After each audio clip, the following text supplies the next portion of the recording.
For starters, they've got 3 times the population. The public transport is, much better serviced. And on the flip side, we've got such a great natural environment here. We've got the Swan, we've got the ocean. We need to make the most of that.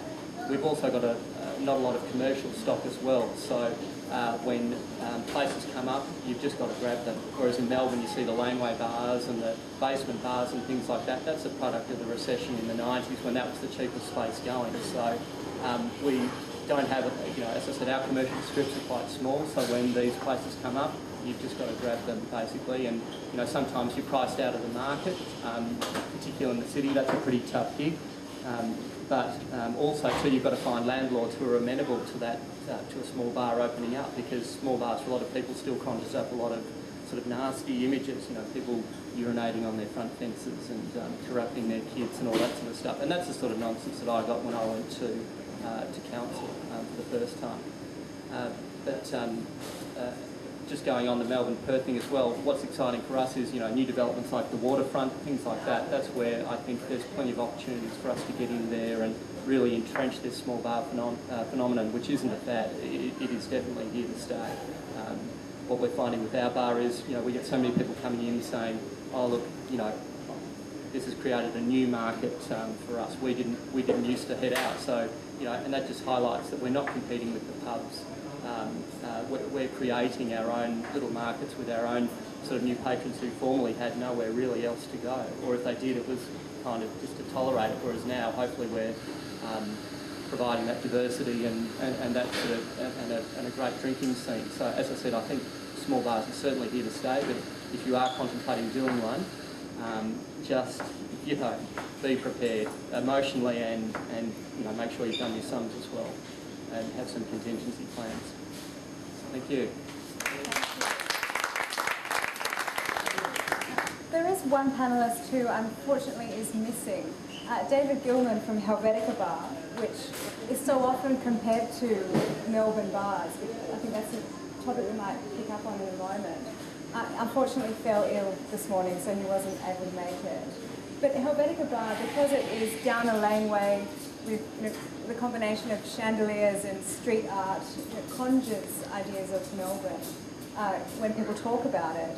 I noticed that on the panel we've talked a bit about not comparing the small bar culture here to that of Melbourne. I'm wondering if the panellists can talk a bit, particularly maybe starting with you, Jan, because you did touch on the history of Perth and Perth's culinary culture. What the uniqueness of Perth's small bars might be, and what's so exciting about Perth's small bars, and rather than... I think Gary's touched upon it. The small bars are a reflection of the culture in which you live, so there's a certain casual vibe. I think the Melbourne thing is about small kids at school. Melbourne got its small bar culture in 1997, so we're 13 years behind. No, are we 13 years behind? No, they got it in 94, we got it in 07, so we're 13 years behind them. So we're a bit like, well, the community is a little bit like first years looking at 6 years and going, I can't wait till I can smoke and have a drink, So there's still that kind of, looking across the country at another culture. Personally, I think we should stop. We are our own individual culture, and our bars reflect our culture. There's a certain laid-backness and lack of formality that is lack of pretension, as Paul just said, that is entirely ours. So I think that's something to be celebrated. And the next journalist who mentions Melbourne-style small bars should be either castrated or what you do to women, I think.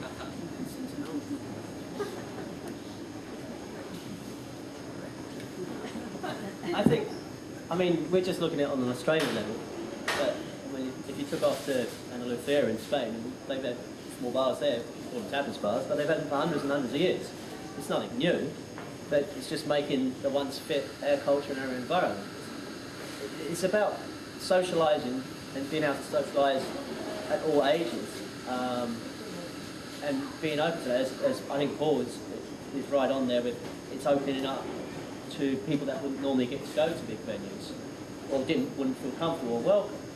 All you guys here probably feel more welcome at one of our shops than, the Legal Hotel, I should imagine. No disrespect to them. But, the rest of the world have been doing this forever. It's not new. It's just fit in with us. I think, in my opinion, coming from the outside in, it's when you first come to Perth, it seems a little bit slow and sluggish, but, or maybe it is, but when things happen here, they happen a lot better. It was kind of like the microbrewery thing. I think it was a little bit slow taking off here, but then you look at Little Creatures, I mean, they're famous on an Australian standard now.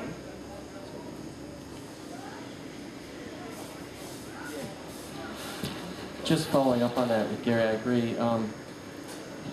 If you do go back to Melbourne, as Paul said, there are some that are still iconic and still around, but also Melbourne's had a lot of turnover, okay? And I think, meaning people that started in the business aren't in the business anymore. And I think what Gary's saying is right. I think Perth, you'll have less of that. I think it's set up, well, some of it's a little bit more onerous in some things. It will also sort out who's the serious operators. And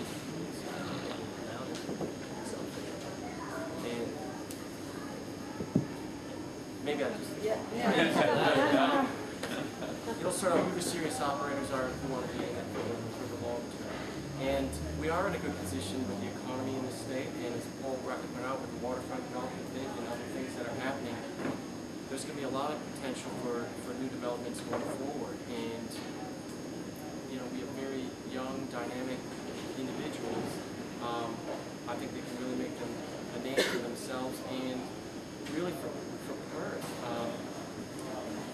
Like, when you do go to some of these venues, they're so diverse and different, and depending where they are, I mean, there's one, for instance, which comes out of Belfort in Perth and spreads. There's a small bar in Kununurra called the Pump House.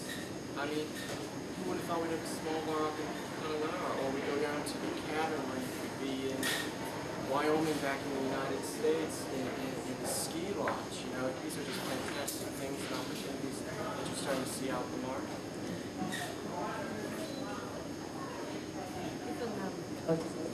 Given Paul's comments about local councils and the challenges, I did a story on this a couple of years ago for Scoop, and I interviewed a lot of small bar owners or potential small bar owners, and the feedback I got consistently was that some local councils were more of a challenge to work with than others.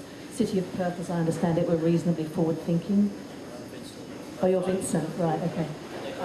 And there were challenges with, you know, with the one that you interacted with, and Freo can be a slight challenge, although the mayor's really for it. And I think it's worth mentioning that, you know, the state government were the bunch who said, yes, you can have small bars, but the local councils are the one who said, yeah, but we've got to very well police those rules and regs. And so we want to make sure that we're happy with it, as well as, you know, it's all right, you big boys telling us that it's been passed by state government, but hey, we're the ones who have to, so there's been a bit of cringe around those two parties, hasn't there? There's too many rule makers. It's an Australian thing. When you look at the small bar culture in New Zealand, it's zoomed ahead of us because they just don't have so many layers of council and government. We just over rule. If you're a lawyer and you're finding it difficult, how is it for us? Everyone else, you know what I mean? It's ridiculously hard.